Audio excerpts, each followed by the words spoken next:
Já vůbec nevidím proti sluníčku.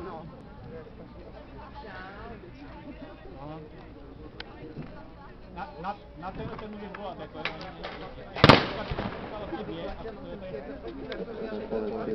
závodnice začala šla hned Anička Kopecká, která šla a docela dobře 15 stovků, vyhrála 1500 metrů žáky, dnes zde stípla. Podle mého názoru je to na hranici toho, co by měl trenér vůbec se svojí závodnicí dělat.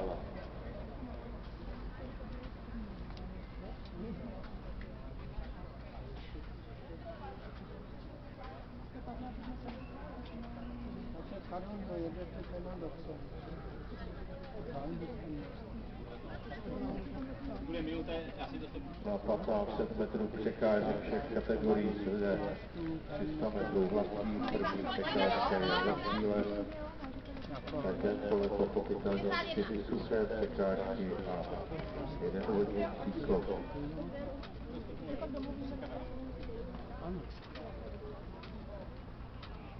Čas Kopecká přes Kleibrovou a závodnící Olympu Vědět Růžičková.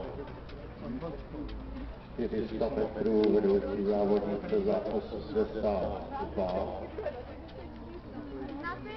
To je velmi rychlé. Vzhledem k tomu, že včera běžela, myslím, 5:06, hladkou 15 můžeme očekávat, že při dobré technice poběží někde 5:40.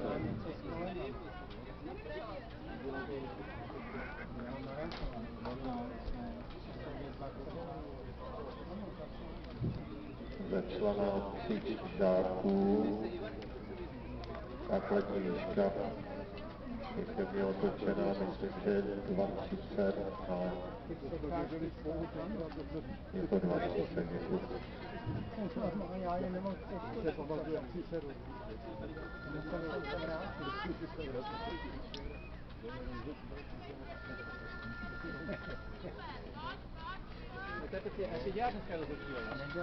Vedoucí závodnice má došla do cíle.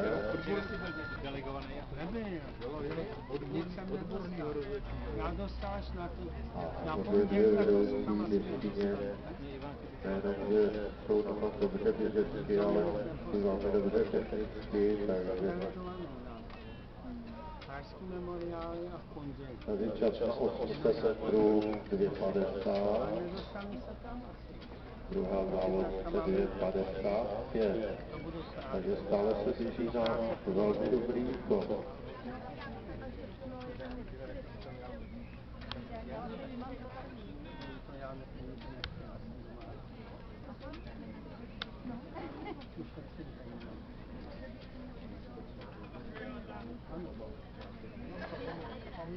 Tyčí zvyšujeme na druhou výšku, což je 250 cm.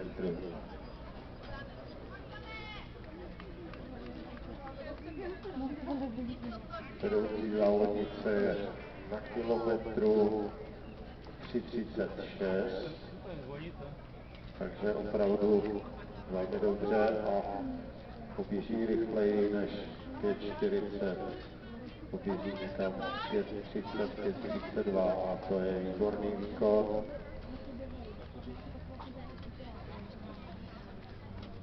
Do posledního kola výkon 4:01, na druhou závodnici 4:05.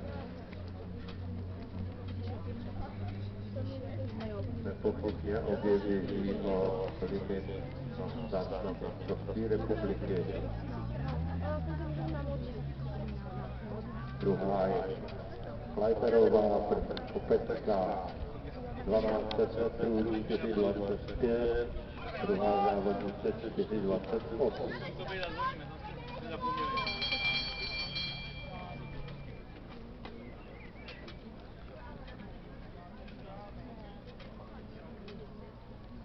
Jinak v této disciplíně přeborník Prahy vyhlašován nebude, protože do přeboru Prahy běží pouze jedna závodnice, vedoucí závodnice je žákyně, ta nemůže dostat medaili, druhá je závodnice Kolína, takže tady jde opravdu o výkony, nikoliv o medaile.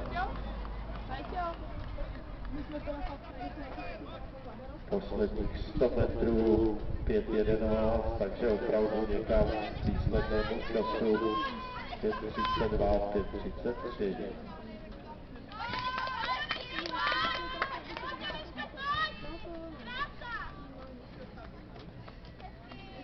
Velmi dobrý výkon.